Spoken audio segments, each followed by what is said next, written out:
Ya, terima kasih untuk worship leader, pemain musik, backup singer ya. Semuanya thank you so much. Luar biasa. Ya, ini saya tidak didampingi istri saya. Halo, Lani. Nah, dia lagi nonton. Iya, saudara. Ya, namanya selalu bareng ya. Jadi ada satu yang ketinggalan gitu saudara ya. Tapi tetap dia selalu memperhatikan. Masih masih lemes-lemes masih memperhatikan saudara. Luar biasa saudara itu. Ya tadi benar kata Korusti. Memang semakin lama ini semakin mahal ya. Tapi kalau Korusti senyum-senyum. Karena ada electric vehicle. Ya. Siapa yang masih bensin di sini? Hidup bensin. Iya. Wah. Ya memang semakin lama semakin sulit saudara ya dari sudah nubuatan ya saudara. Nah ini hari ini saya diberikan firman Tuhan sama Bapak Gembala. Memang agak sulit loh kalau Bapak Gembala kalau ngasih tuh ya nggak bisa ini saudara. Jadi saya beri judul Strength in Weakness ya. Oh iya saya ada.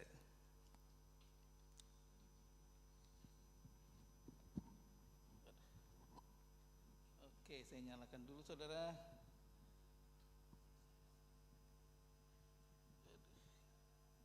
Susah juga ya.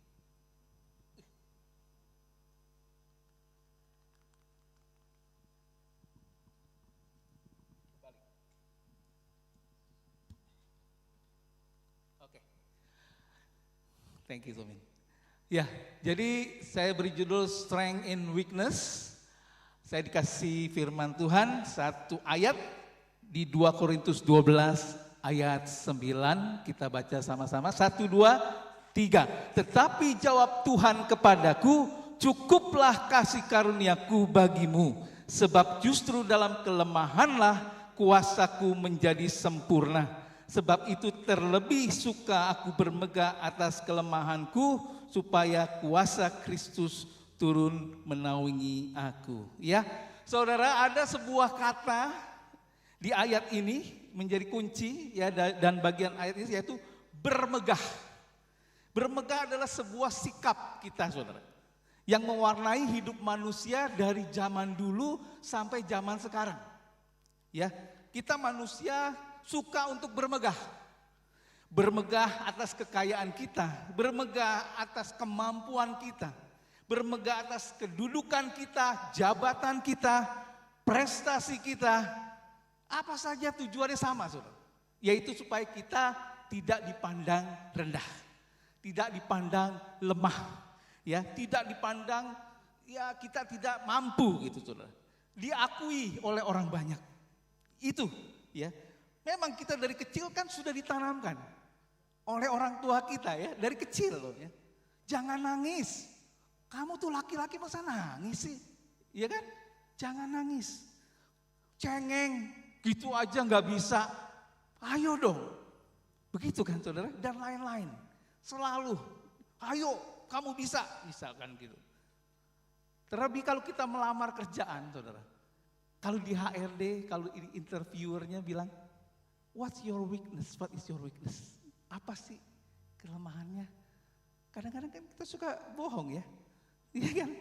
Waduh, sorry nih, kalau weakness saya nih, kelemahan saya nih, kadang-kadang nih saya kerja nggak bisa stop. Iya? Nggak istirahat. Kadang-kadang kerja lupa makan. Kadang-kadang kerja lupa tidur. Wah, itu itu bukan kelemahan, saudara ya. Tapi kelemahan yang pura-pura, sombong ya saudara ya. Ya tapi padahal dalam iman Kristen justru ada prinsip yang berbeda saudara. Dalam 2 Korintus 12 ayat 9. Tuhan berkata kepada Paulus, Tuhan berkata, ini luar biasa nih ayat. Tuhan berkata kepadaku, Tuhan berkata kepada, ini rasul yang luar biasa saudara. Saya diberkati banget ini ayat ini ya. Sebab justru dalam kelemahanmu lah kuasaku menjadi sempurna. Artinya apa saudara? Manusia boleh lemah. Manusia boleh nggak mampu. Tapi di situ kuasa Tuhan nyata saudara ya. Kuasa Tuhan bekerja. Nah, di ayat ini, satu ayat ini sebenarnya ini related di 1 Korintus itu. Karena kenapa Paulus menulis surat Korintus ini? Karena banyak rasul-rasul palsu saudara di Korintus ini. Yang mereka ajarkan kepada jemaat Korintusnya. Itu seorang, dia bilang rasul-rasul palsunya ini bilang apa? Haruslah engkau bermegah. Ya saudara, mereka mungkin bermegah bahwa mereka punya apa ya, kemampuan, hal bicara, kepemimpinan. Ini rasul-rasul palsu ini. Dia punya organisasi yang kuat. Pengetahuannya banyak saudara. Bahkan mereka punya banyak sekali pengalaman-pengalaman rohani. Soal itu yang mereka banggakan saudara ya. Dan mereka ejek Paulus ini. Apa yang Paulus bisa? Ya, apa yang bisa Paulus megahkan? Apa yang bisa si Paulus ceritakan tentang pengalaman rohaninya? Kira-kira gitu saudara. Saudara, saya bayangkan ini si Paulus ini lagi lemah saudara. Dia selalu nulis surat, saya mau ke sini, mau ke sana, ke kota ini, ke kota itu ya. Dia itu dalam keadaan yang lemah. Tapi rasul-rasul lain itu mungkin pakai jas ya. Dia organisasinya kuat, kepemimpinannya, hal bicaranya hebat. Tapi Paulus itu, dia itu ada duri dalam daging. Saya membayangkan ini Paulus ini lusuh. Gak punya ada kayak seperti apa ya. Gaya bicaranya juga dia lagi sakit saudara. Ya. Nah, dengan pernyataan rasul palsu itu menantang otoritas Paulus ini sebagai rasul. Mereka mengatakan Paulus itu bukan rasul yang benar katanya. Paulus itu bukan orang yang rohani. Paulus nggak peduli saudara. Ya, saya kira Paulus nggak peduli dengan hal seperti ini yang ngejek, yang menyangkut soal gengsi, dia nggak peduli saudara. Tapi kalau jemaat Korintus itu meragukan Paulus, mereka mengikuti guru-guru palsu itu, meninggalkan Injil yang Paulus sudah berikan, maka Paulus tidak tinggal diam. Tidak tinggal diam. Maka di dalam bagian ini Paulus mengajar kita tentang bermegah. Saudara. Apa yang seharusnya kita megahkan.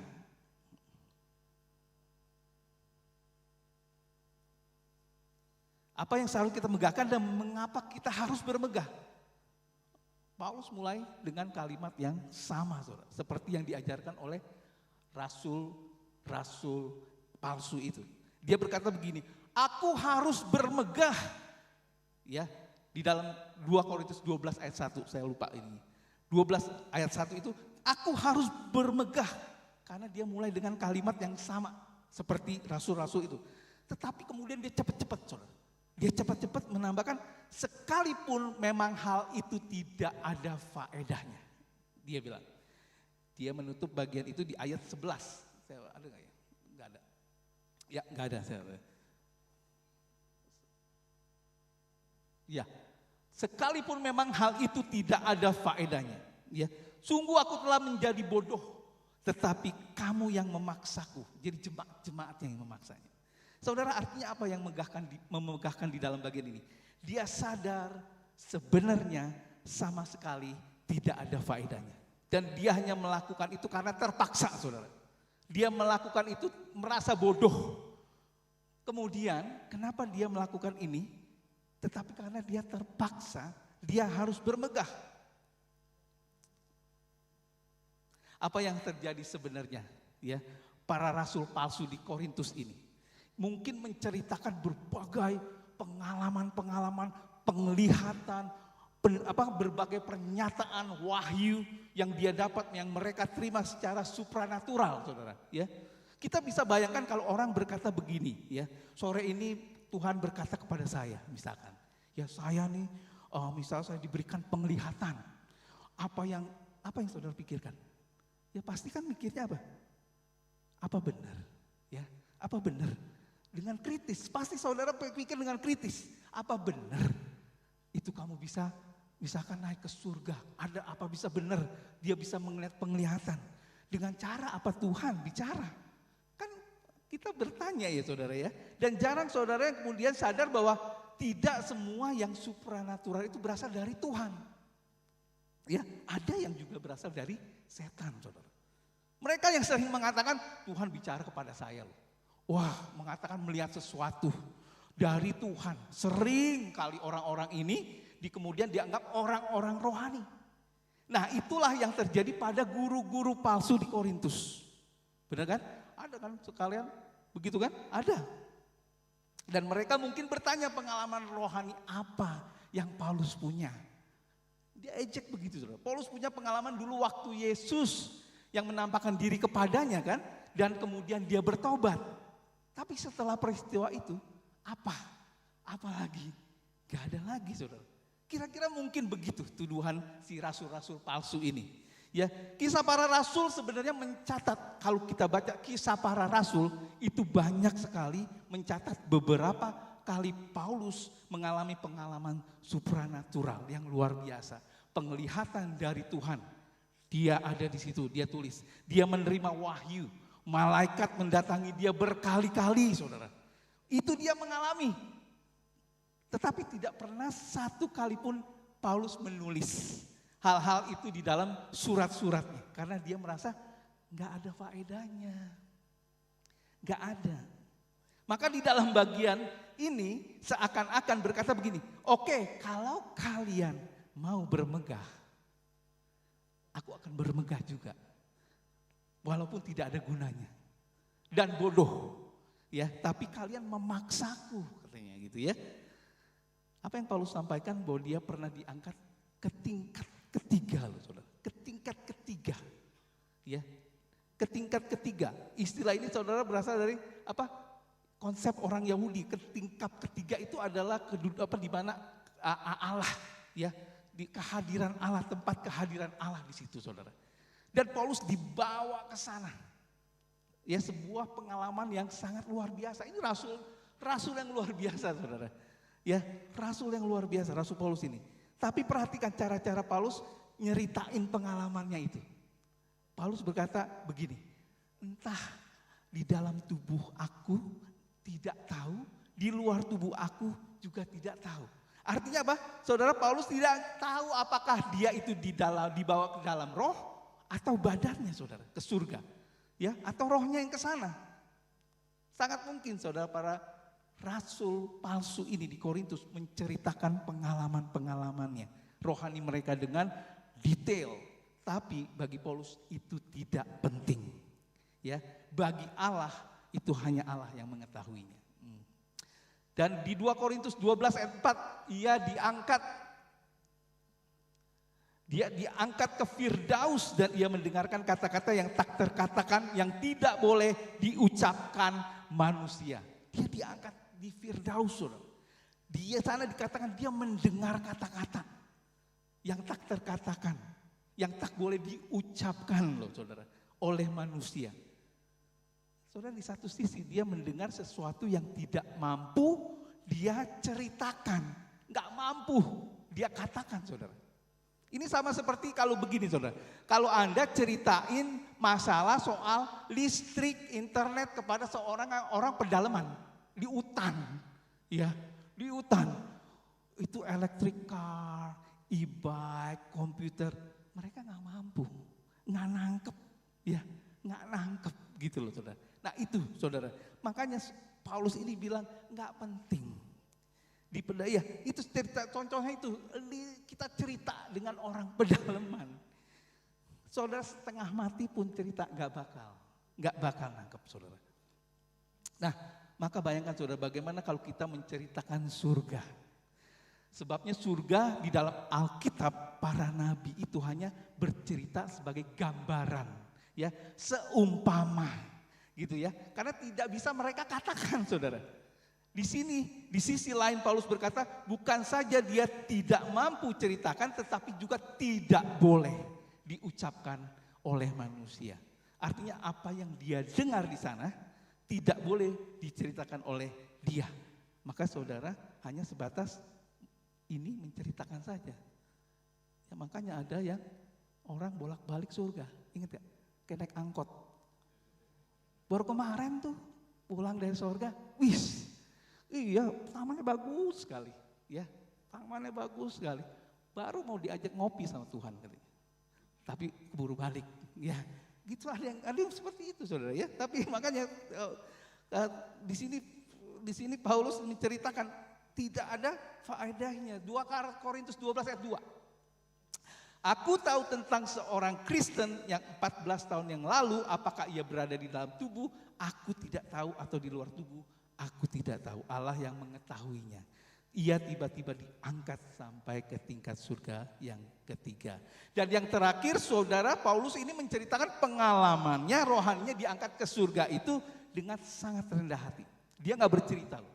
Dia gak bilang itu adalah Paulus. Ya, dia sebut dirinya itu seorang Kristen. Dia sangat rendah hati sekali. Padahal dia rasul yang luar biasa. Kalau Anda baca ya rasul ini, rasul Paulus ini rasul yang luar biasa. Walaupun saudara kemudian di ayat 6 sebetulnya dia ngaku itu dirinya. Ya, itu dirinya sendiri. Peristiwa ini saudara terjadi 14 tahun yang lampau. Soalnya bisa bayangkan selama 14 tahun dia tidak ceritakan ini kepada orang-orang saudara.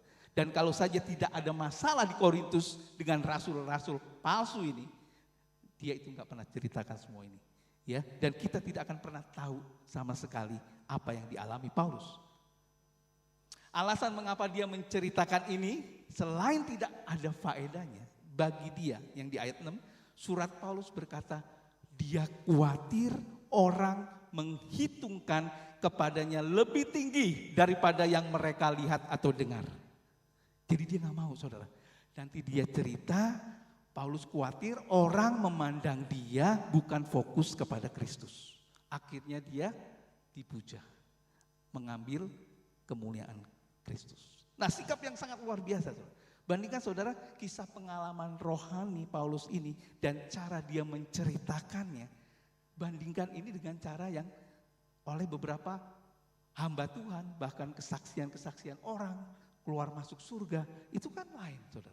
Ya, ini sangat rendah hati sekali Paulus ini. Dan hal yang terakhir sangat penting, sekalipun Paulus adalah rasul yang sangat menunjukkan kerendahan hati, tetapi pengalaman supranaturalnya yang hebat ini membuat Paulus berada dalam bahaya, yaitu meninggikan dirinya ya. Maka Paulus berkata supaya dia jangan meninggikan diri karena pengalaman yang luar biasa ini. Dia diberi duri dalam daging saudara. Seorang utusan iblis menggocohku. Ini mengejutkan loh bagi kita ya. Karena kita terbiasa melihat orang bermegah itu atas segala hal saudara. Bahkan kita sendiri sering didorong untuk melakukan itu. Ya. Maka kalau tidak, orang tidak akan memandang kita. Kita akan diremehkan. Maka saudara, kita tidak lagi mengerti betapa seriusnya bermegah atas hal yang salah. Ya saudara ya. Ada banyak perdebatan ya tentang apa sih yang dimaksud duri dalam daging. Kita masih belum tahu saudara. Tafsiran banyak saudara ya. Ada yang bilang sakit malaria, ada yang bilang matanya pada saat dia akan bertobat dia matanya silau. Ada yang bilang depresi karena dia tidak bisa menobatkan bangsanya sendiri. Jadi banyak tafsiran-tafsiran yang belum pasti, yang tidak pasti saudara ya. Dan macam-macam ya, saudara penjelasan orang tentang apa itu duri dalam daging ya, tidak ada penjelasan yang pasti saudara. Ya, konsep yang sangat penting sekali, ada hal-hal yang jahat ini saudara, yang terjadi kepada kita dikerjakan oleh setan, dan tujuan setan itu tidak pernah baik saudara. Tidak pernah. Dia ingin menghancurkan kita. Dia ingin menghambat kita. Dan dia ingin membuat kita semakin merasa lemah dan kalah. Atau sebaliknya, kita dibikin semakin kuat dan sombong saudara ya. Seperti itu pekerjaan setan. Tapi di saat yang sama, kejadian sama juga dalam pekerjaan Tuhan dengan maksud yang baik. Apa yang dialami oleh Paulus? Dia disebut sebagai Paulus sebut sebagai utusan iblis untuk menggocoh dia. Ini pekerjaan setan. Tetapi di saat yang sama, melalui hal ini, Tuhan memakainya untuk mencegah Paulus meninggikan dirinya, saudara. Tuhan ingin memakai Paulus dengan luar biasa ya. Dengan luar biasa, dan Tuhan memberikan dia pengalaman luar biasa untuk menjalani panggilan yang sangat berat ini. Ya, banyak orang menjalani hidup dengan selalu melihat saudara, ketika kita mengalami sesuatu, apakah ini dari Tuhan, apakah ini dari setan? Ya. Ketika kita menderita, kita bertanya, apakah ini dari Tuhan atau dari setan? Ketika kita mengalami pencobaan, kita bertanya, ini dari Tuhan atau dari setan? Padahal saudara, kalau kita lihat banyak hal di dalam Alkitab, jawabannya adalah bisa dua-duanya. Ayub contohnya, saudara, ya. Banyak hal dalam hidup kita itu juga penyakit, kecelakaan, kejahatan yang kita alami, fitnah yang kita terima, perceraian, saudara, kedukaan, mungkin tidak ada satupun hal-hal itu yang baik.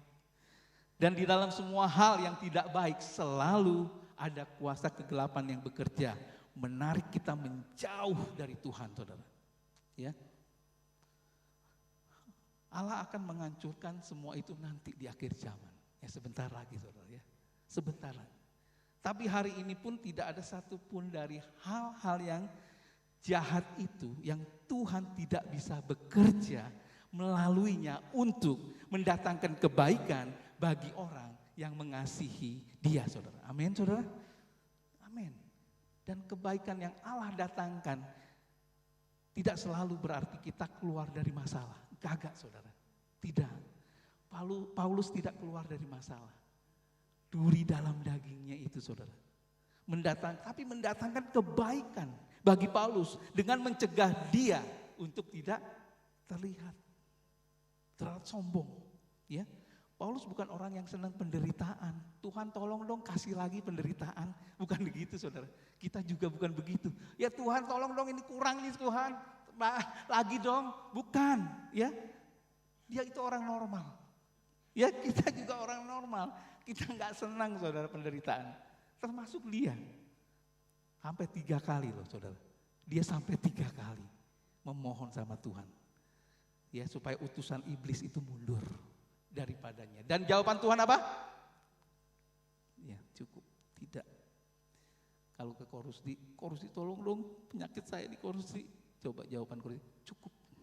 Kasih karunia Tuhan. Pulang-pulang, Korusdi kok bukan dalam nama Tuhan Yesus. Ya, penyakit ini diangkat, malah cukup atau tidak. Kan Paulus ini kan, ya coba bayangkan. Saya bayangin Paulus itu minta sama Tuhan, dia sudah bekerja luar biasa, melayani Tuhan, kemanapun dia pergi, ke kota-kota, luar biasa, saudara. Tapi dia minta sama Tuhan 3 kali. Ya, jawaban Tuhan apa? Tidak, cukup. Kasih karuniaku bagimu. Wow, kalau ya sama aja kalau saya kita misalkan ya doain Korusdi, tolong Korusdi. Ya, Korusdi dalam tumpang tangan. Ya. Dalam nama Tuhan Yesus, senang, saudara, penyakit. Tapi kalau misalkan cukuplah, udah situ aja penyakitnya, udah cukup. Pulang-pulang kesel, gak datang lagi loh. Nah, Paulus ini hebat, saudara. Bayangin gak, saudara? Ya, kalau bayangkan gak, saudara? Luar biasa loh Paulus. Ya, Paulus berdoa agar mengalami kelegaan dengan duri itu diambil. Ya, tapi Tuhan memberikan kelegaan itu kepada Paulus, tetapi tidak dengan mengambil duri itu, melainkan dengan memberinya kekuatan untuk menanggung duri itu. Nah, dan Tuhan meneguhkan, cukuplah kasih karuniaku bagimu. Cukup. Artinya apa, saudara? Untuk menguatkan, untuk menopang, untuk memampukanmu menjalani panggilan sampai akhir. Ya, itu. Jadi dikuatkan, ditopang, dimampukan sampai akhir, saudara ya. Sama seperti kita, saudara. Perhatikan kalimat yang sangat luar biasa ini. Di dalam kelemahanlah, kata Tuhan apa? Kuasaku menjadi sempurna. Inilah hidup orang Kristen. Ketika ingin menunjukkan kuasa bermegah atas segala yang kita punya, maka tidak ada kuasa Allah di sana. Ya. Tetapi ketika kekuatan kita tidak ada sama sekali, ketika kuasa kita berakhir, di situ kuasa Allah menjadi nyata. Ya, amin saudara. Kuasa Allah menaungi kita ketika kuasa kita berakhir. Dan kasih karunia Tuhan cukup. Sangat banyak kisah seperti ini, saudara, dan banyak sekali kisah-kisah seperti ini. Bukan saja orang-orang besar, tapi kita juga mengalami seperti ini. Benar kan di dalam hidup kita? Waktu kita lemah, ternyata kekuatan Tuhan nyata, ya. Ternyata kekuatan Tuhan nyata. Masih ingat loh, masih ingat. Karena bukankah dalam kehidupan pribadi kita itu, ya, di kehidupan pelayanan kita ini sering mengalami, saudara, mengalami ini. Saya yakin banyak dari kita, saudara, yakin. Kalau kita ingat ke belakang gitu ya, kita bisa tahu dan bisa kita bersaksi. Kita mengalami itu di dalam kelemahan kita, saudara. Waktu kita tidak bisa berbuat apa-apa, waktu kita hanya bisa berdoa, menjerit kepada Tuhan. Di situ kuasa Tuhan nyata, saudara. Amin. Wow, orang-orang Kristen ini mengalami itu, saudara. Tapi mengapa kemudian kita lupa, sering lupa, ya, mau bermegah lagi atas kekuatan kita. Saya suka kalimat yang seperti ini nih. Banyak orang Kristen bukan meragukan Tuhan tapi melupakan Tuhan. Ya, bukan, ya benar. Banyak orang Kristen bukan meragukan Tuhan tapi melupakan Tuhan. Pada saat ditolong, sebelum ditolong dia ingat, menjerit, berdoa. Tapi pada saat ditolong, dia bukan meragukan, tapi melupakan Tuhan. Banyak sekali. Ada masa di mana kita mengalami Tuhan dan kita sangat yakin. Lalu mengapa kemudian di suatu saat kita ragu lagi? Bukan ragu, ya yang tadi saya bilang, lupa apa yang pernah Tuhan lakukan di dalam hidup kita masa lalu. Kita lupa. Makanya ayat firman ini sangat bagus sekali. Saya diberkati sekali. Dan penting. Karena Yesus mati dan bangkit lagi buat kita yang lemah. Yesus tidak akan perlu untuk menderita mati di kayu salib. Menanggung hukuman dosa kita, saudara. Jika kita kuat untuk menanggungnya sendiri, saudara. Yesus gak perlu mati lagi, saudara. Gak perlu mati, bangkit, memberikan hidup kekal buat kita. Dengan kuasanya, jikalau kita punya kuasa untuk mendapatkan keselamatan sendiri. Ya dengan kekuatan kita. Siapa seharusnya bermegah di sini?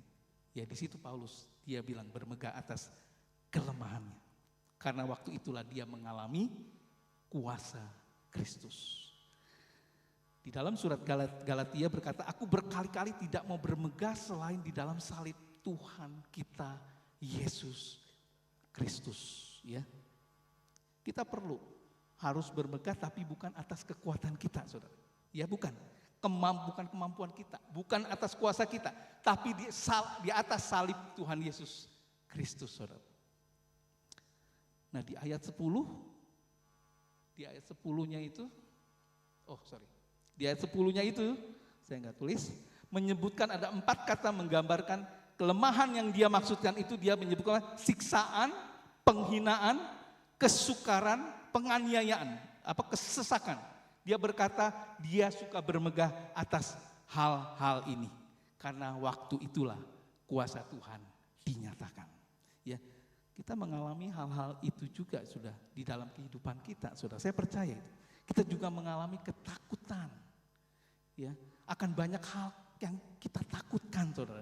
Masa depan, perang seperti ini, kita mungkin gak takut. Orang Iran, orang Israel itu semua mereka takut, saudara. Ya, kita takut akan sakit, kita takut akan kematian, kita takut ditolak, saudara. Kita takut gagal dalam hidup kita. Itu, ketakutan itu. Allah tidak mau kita merasa diri kita kuat. Tapi Allah juga tidak mau kita dibelenggu, dihancurkan, dibuat tidak berdaya ya dari semua itu. Kita mengalami penghinaan, kesukaran, kesesakan, ya itu saudara, kesesakan, ketakutan, tidak berdaya lagi. Kita mengalami kelemahan tubuh mungkin seperti duri yang dialami oleh Paulus saudara. Atau takut ditinggalkan oleh orang yang kita sayangi. Atau relasi keluarga kita yang sudah berantakan. Ya, Tuhan tidak mau sudah mengingini itu. Melainkan Dia ingin kita bermegah atas semua kelemahan itu. Bukan karena kita hebat. Bukan, tapi karena Yesus sudah menanggung semua kelemahan itu di kayu salib, saudara. Ya, bahkan sudah menanggung kematian kita. Dia mengasihi kita.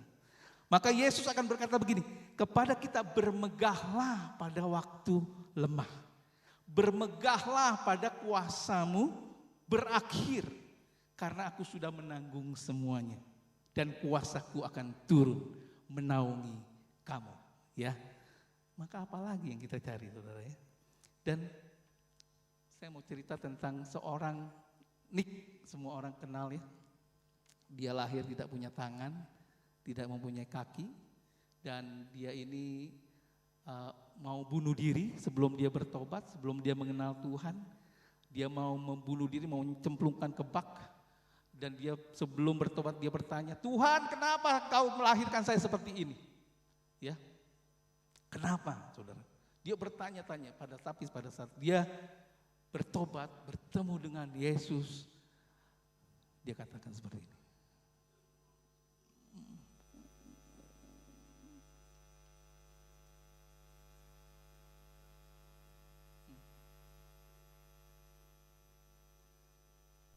His grace is sufficient, Diulang lagi. that He'll never leave you. Promise to be easy.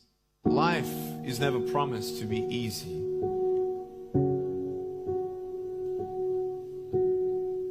But He promises that He'll be with you. He'll give you exactly what you need. His grace is sufficient, that He'll never leave you. He'll give you enough strength for the day. And even when it's difficult, Jesus is still faithful. And you can believe in the impossible, because nothing is impossible for Him to do. Wow, luar biasa. Ya, kita yang punya sempurna tangan, kaki. Dia tidak punya tangan tapi dia bisa memeluk jutaan orang dan merasakan kasih Kristus orang-orang itu. Dia tidak punya kaki tapi dia bisa menjelajah seluruh dunia, memberitakan firman. Ya. Kita yang komplit seperti ini, dia bermegah bukan kesombongannya, tapi dia bermegah atas kekurangannya. Ya, dia tidak malu. Dia tidak punya tangan. Ya, yang itu Tuhan maksudkan bermegah. Seperti Paulus yang saya katakan. Paulus mungkin dia itu saya sampai memikir gini, Paulus itu sudah mungkin sakit-sakitan, ya. Dia pergi ke sana, ke kota sini, ke kota sana, udah enggak serupa dengan rasul-rasul palsu yang gagah, yang cakep mungkin dengan organisasinya, dengan kata-katanya. Mungkin Paulus ini lesu, saudara. Tapi pada saat dia mengucapkan, yang dia ucapkan itu God's word. Kuasa, ada kuasa Tuhan, ada kuasa yang dia ucapkan. Itu yang Paulus yang beritakan. Bukan seperti rasul-rasul palsu yang beritakan bukannya tentang God's word. Bukannya tentang kuasa Tuhan bekerja. Tapi ini Paulus ini yang luar biasa, saudara. Sampai saya mikir, wow, mukanya itu mungkin duri dalam daging, saudara. Duri dalam daging. Saya membayangkan orang cancer mungkin. Dia udah lesu gitu ya. Tapi dia semangat untuk memberitakan kuasa Tuhan, God's word. Itu. Ini luar biasa. Firman Tuhan ini sampai saya, wow, memang gak gampang saudara ya. Tapi wow, saya diberkati sekali. Saya yang diberkati saudara ya. Mengapa Allah mau kita bermegah atas kelemahan, atau mengapa waktu kita lemah kuasa Kristus turun menaungi kita? Jawabannya adalah karena kita sesungguhnya memang tidak kuat. Kita tidak mampu. Penghinaan, kesukaran, penganiayaan, kesesakan, sakit, kematian terlalu besar buat kita. Nggak kuat, kita nggak mampu menghadapinya, saudara. Tapi kuasa setan yang bekerja di balik itu menarik, menghancurkan kita terlalu besar.